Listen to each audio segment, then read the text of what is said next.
안녕하세요. 오늘 여러분과 함께 심판이라는 주제를 좀 깊이 파고들어 보려고 합니다. 보내주신 자료, 맥체인 성경 읽기표에 따른 민수기 30장, 시편 74편, 또 이사야 22장, 베드로후서 3장입니다. 네, 이 네 본문이 심판을 아주 다각적으로 보여주죠.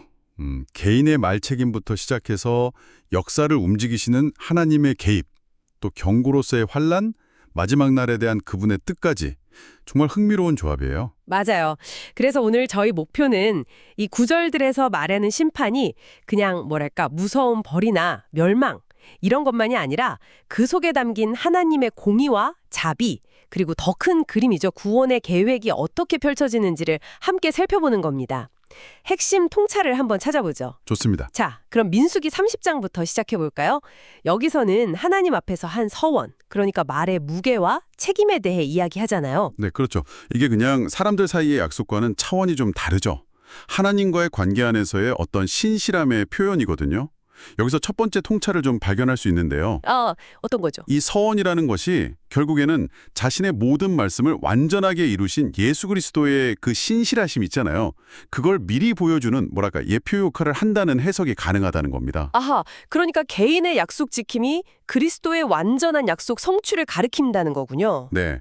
그리고 마태복음에서 예수님이 사람이 무슨 무익한 말을 하든지 심판날에 이에 대하여 신문을 받으리니 하신 말씀처럼 우리의 말이 심판의 기준이 될 수도 있다는 점을 생각하게 하죠. 여러분의 말 한마디 한마디가 그런 무게를 가질 수 있다는 겁니다. 정말 말의 무게가 느껴지네요. 자, 그런데 시편 74편으로 넘어가면 분위기가 확 달라져요. 성전이 무너지고 하나님의 이름이 모욕당하는 그런 절망적인 상황이 펼쳐지는데요. 네, 정말 가슴 아픈 탄식이죠.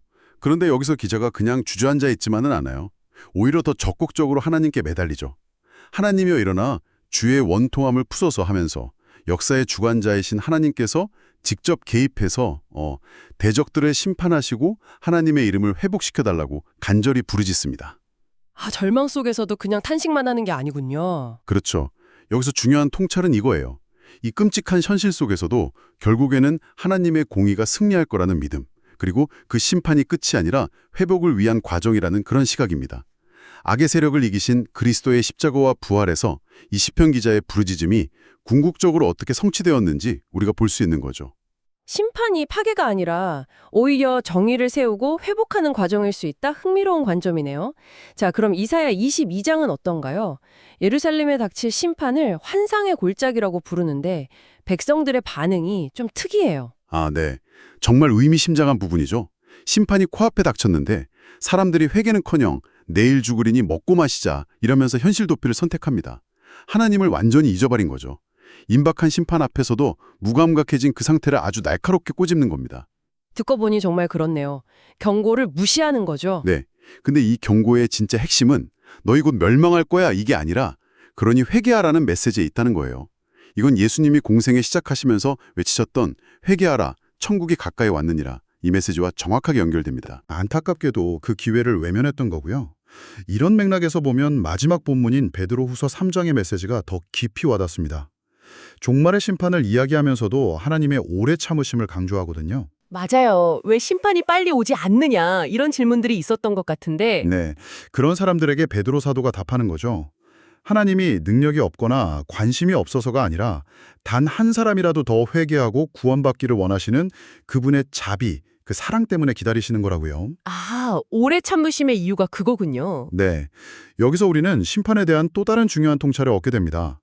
심판은 그냥 다 파괴하고 끝내는 게 아니라 오히려 불순물을 제거하고 정결하게 해서 새 하늘과 새 땅을 준비하시는 하나님의 어떤 재창조 과정이라는 거죠. 그래서 우리에게 그 마지막 때를 준비하면서 거룩한 행실과 경건함으로 살아가라고 권면하는 거군요. 오늘 살펴본 이 네 구절들을 쭉 꿰어보니까 뭔가 공통적인 메시지가 보이는 것 같아요? 네, 정리를 좀 해보면요.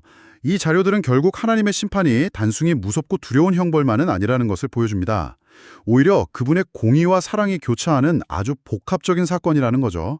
개인의 책임, 민수기, 또 역사의 정의를 바로 세우시는 것, 시편, 회개의 기회를 주시는 것, 이사야, 그리고 구원을 위해 끝까지 기다리시는 인내, 베드로 후서 같은 다양한 모습으로 나타나는 겁니다. 그리고 이 모든 다른 모습의 심판 이야기가 결국에는 우리 대신 심판을 받으시고 우리에게 회개와 생명의 길을 열어주신 예수 그리스도의 십자가, 여기로 다 모아진다는 점, 이게 가장 중요한 핵심 메시지가 아닐까 싶습니다. 그 지점입니다.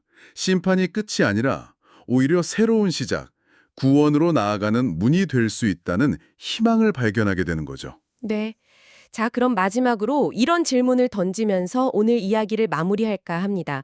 심판 안에 담긴 하나님의 그 엄중한 공의, 그리고 동시에 한 영혼이라도 더 구원하시려는 그분의 애타는 사랑과 오래 참으심, 이 두 가지를 함께 이해하는 것이 오늘 여러분이 각자 삶에서 마주하는 어려움이나 책임의 문제들을 바라보는 시각에 어떤 좀 새로운 빛을 던져줄 수 있을까요?